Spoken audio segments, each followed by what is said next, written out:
Welcome back to Les Schwab Tire Center's Outdoor GPS, presented by Fisherman's Marine and Outdoor. Now it's time for your weekend tech tip, brought to you by Chevy Silverado. Welcome back, everyone. Now, the question was from one of our Facebook fans. They want to purchase a Christmas gift, a rod and reel combo, but they put universal in quotes. So that tells me they want something that somebody can use for a number of different ways to go after steelhead.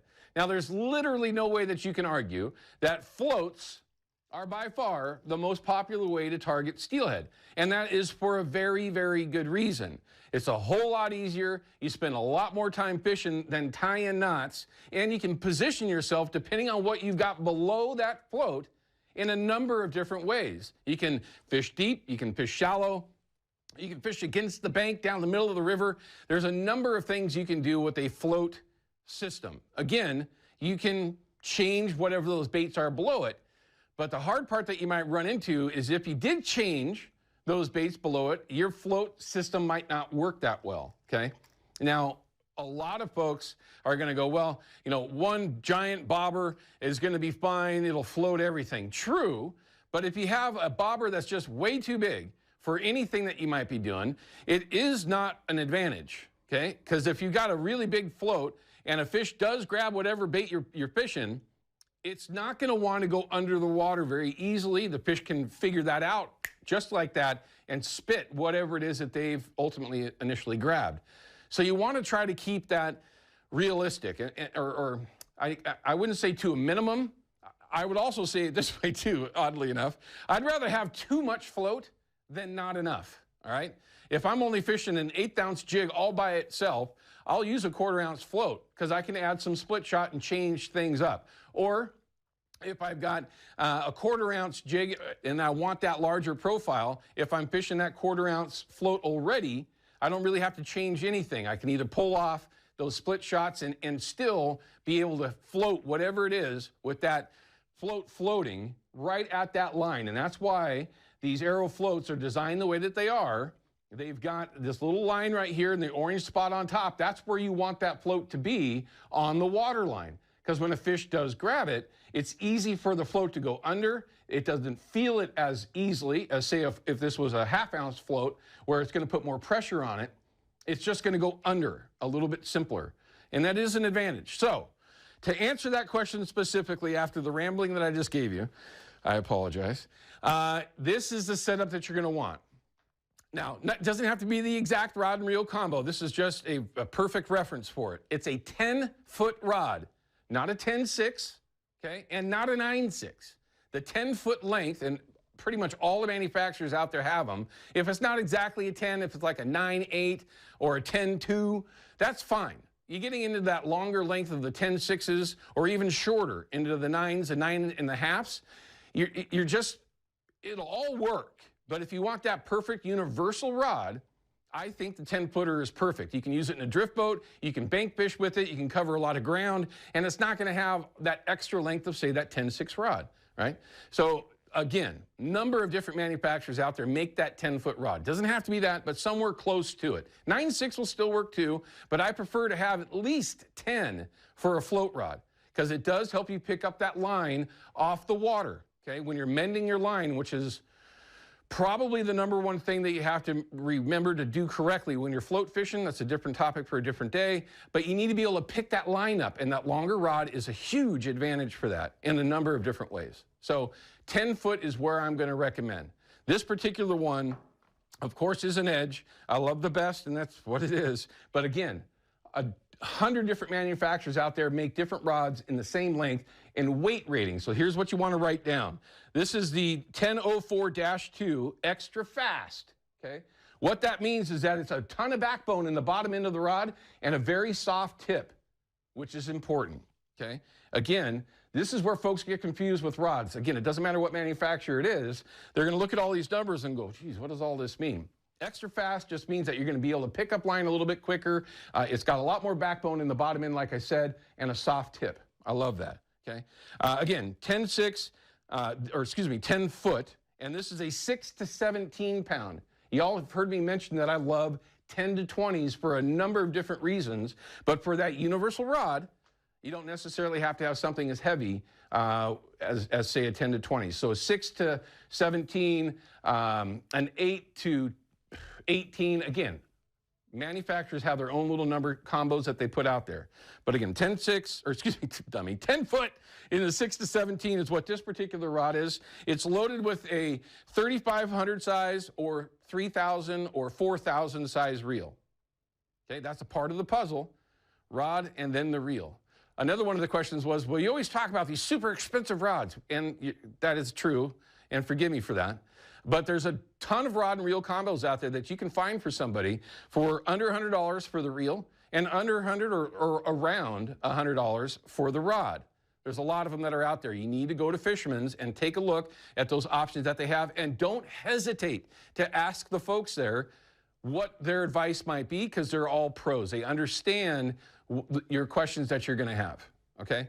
Just tell them exactly what you're trying to accomplish, and if you have a price range that you want to try to stay under. Because you could literally go from $200 for an entry-level rod and reel combo up to $1,000. It really depends on how much you like them. Just that simple. But, so with that 10-foot rod, 6 to 17 pound, you want that 3, I like 4,000s. This just happens to be an Abu Garcia.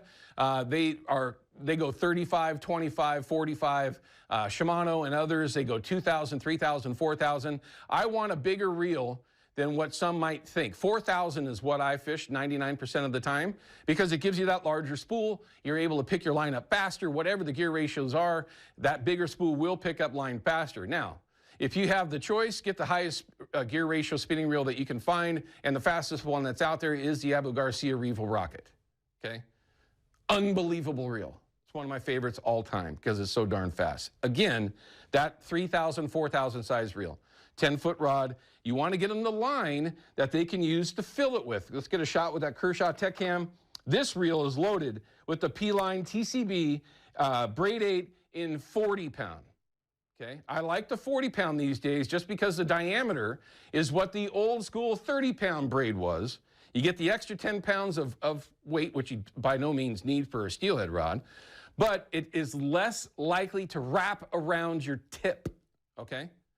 So that heavier line is an advantage, and it floats a little bit better. Now, you can get them high-vis or green. I'm not into the high-vis for bobber rods, but some people are, so by all means, you can do one of each or just kind of pick one, whatever it is. But 30 to 40 pound is the line that you want to get them, and get a 300-yard spool. What that's going to do is most common that you're going to find, but it also gives everyone an opportunity, once they get their backing on the reel, that they can fill that reel twice if they needed to, all right? In case something bad happened to that first shot, they still have enough line on that spool, on that leader, or excuse me, main line, to go ahead and load it up again if they needed to, all right? So there you go. Make sure you get them the line. Then, along with that, you got to have the pieces of the puzzle.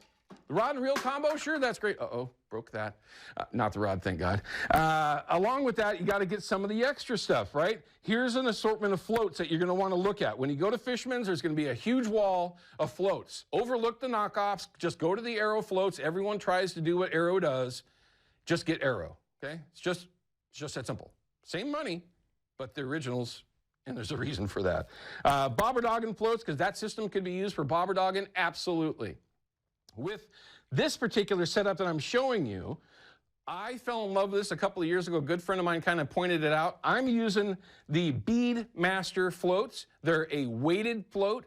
That means that I can go from a bobber and jig or a bobber and pink worm, jig head pink worm, to a bobber and bead and still have that float stand up straight like it's supposed to, even though it doesn't have a jig down there, helping to settle that float down. So if you can find them, and they have them, the Bead Master is what I like in the 1/4 ounce, but you can get 1/8 ounce, you can get 1/4 ounce, 3/8 ounce. I wouldn't say to get anything larger than a 1/2 ounce for a steelhead setup, and then folks can kind of play with things from there. You can have a 1/4 ounce inline, and then up to a 1/4 ounce jig, and don't overlook 1/4 ounce jigs, underutilized, although 1/8 ounce is the most popular. Then get a supply of Arrow floats, or excuse me, Arrow jigs.